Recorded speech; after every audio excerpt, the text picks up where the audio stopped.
Eu converso com a doutora Lilian Wendy sobre HPV. Lilian, só finalizando a vacina, quem já teve lesão e já tratou, pode tomar vacina? Pode tomar vacina, porque se ela teve a lesão e tratou, provavelmente ela teve um subtipo do vírus, né? Então, ela ainda tem 3 subtipos na vacina que vai dar proteção, né? Então, pode tomar vacina sim. Certo. E vamos falar um pouquinho como é que a pessoa se previne, né, em relação ao HPV. Então, o mais importante com relação à prevenção é fazer os seus exames anuais, né, o preventivo, que é o Papa Nicolau, né, hoje em dia a citologia líquida, fazer os exames. Eu preconizo a colposcopia também, porque algumas coisas eventualmente podem escapar só do preventivo, né, que é um exame em que a gente vai olhar o colo do útero, a parede vaginal, para ver se há algum tipo de lesão, mesmo porque os HPVs mais preocupantes são os que acometem a parte interna da vagina, a parte de mucosa. Os que dão verrugas e que acometem a parte externa, normalmente são do tipo 6 e 11, que é do tipo que não vai evoluir para câncer de colo. Né? E sempre fazer, então, os seus exames anuais. Porque, diferente de outros tipos de câncer, como o câncer de mama, que é um câncer de evolução rápida, o câncer de colo de útero é um câncer de evolução extremamente lenta. Muitas vezes, uma lesão de HPV, para se transformar num câncer, ela pode demorar 10 anos. E como o colo não tem sensibilidade, na grande maioria das vezes a mulher não tem sintoma. Então, quando ela vai perceber, se ela não faz os seus exames de rotina para prevenção, muitas vezes ela já está com uma lesão avançada. Então, a grande vantagem da prevenção do câncer de colo é essa. Certo. E nos homens? Nos homens, a coisa funciona um pouco diferente. Por quê? Em primeiro lugar, o que a gente tem observado através de pesquisas é que 60% dos parceiros de mulheres com HPV, eles não apresentam lesão. Isso significa que talvez os homens se defendam melhor até do vírus HPV. Né? O homem, o aparelho reprodutor, ele é recoberto por pele e não por mucosa. Então, os vírus que acometem pele normalmente são do tipo 6 e 11, que dão as lesões verrucosas, mas muitas vezes não dão aquelas lesões planas que seriam ligadas ao HPV 16 e 18. Essas lesões, às vezes, acontecem no início da uretra, no meato uretral, e às vezes não são percebidas. Quando a parceira tem alguma lesão, a gente indica que o parceiro seja submetido a exames também, para saber se ele tem o DNA viral, então pode ser feita a captura, e ser feita uma peniscopia também. Mas muitas vezes o parceiro não tem lesão. Daí a ideia de se interrogar se a transmissão é exclusivamente sexual. Né? Então, e no homem é um pouco diferente. Existem casos também relatados de câncer de pênis, mas a incidência proporcionalmente é muito mais baixa do que o câncer de colo em mulheres.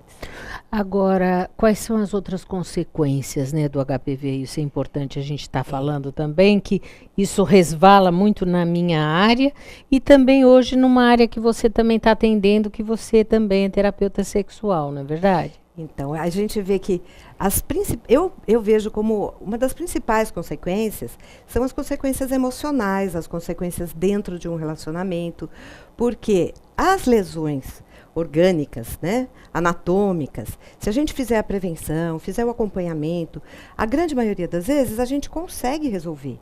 Né? Agora, as sequelas emocionais, isso eu tenho visto... Às vezes devastadoras, né? Às vezes são devastadoras por uma série de coisas, porque a nossa sociedade, eu falo que todo esse movimento feminista que a gente teve, a liberdade da mulher, a gente evoluiu uma série de coisas, mas ainda tem coisas que são muito presentes na gente, né?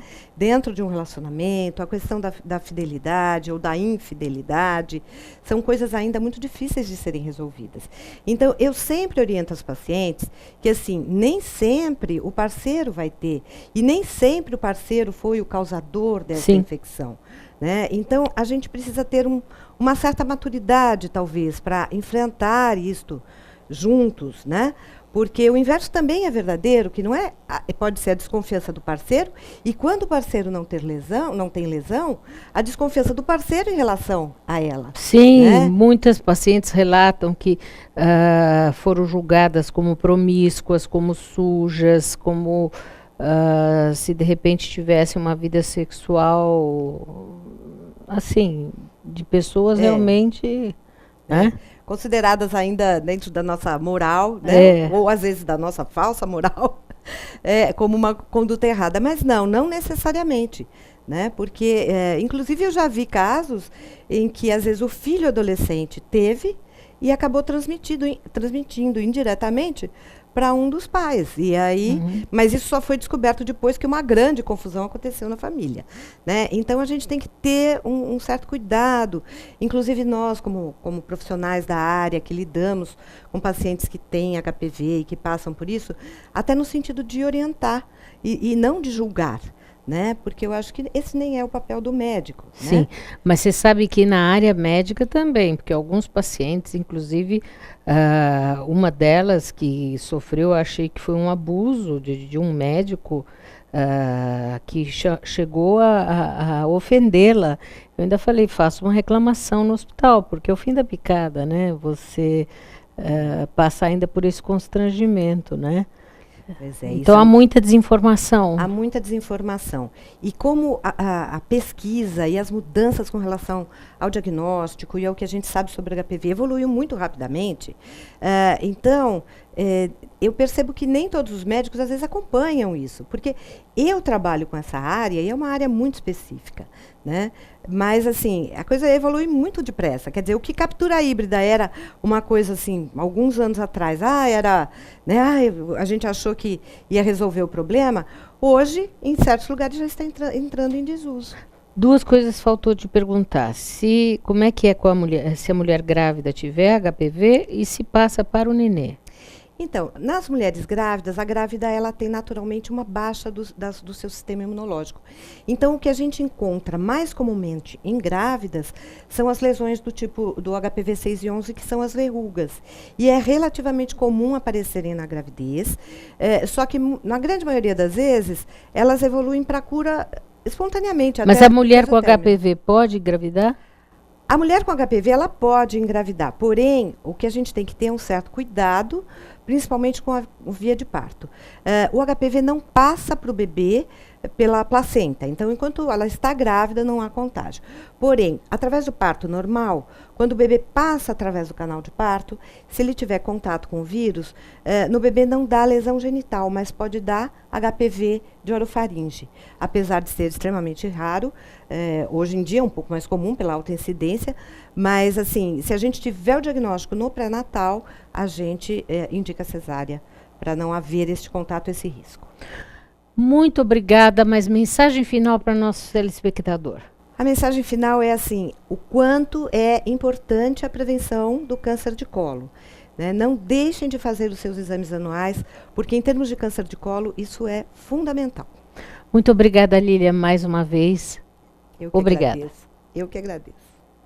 Até o próximo Arte de Viver. Tchau, tchau.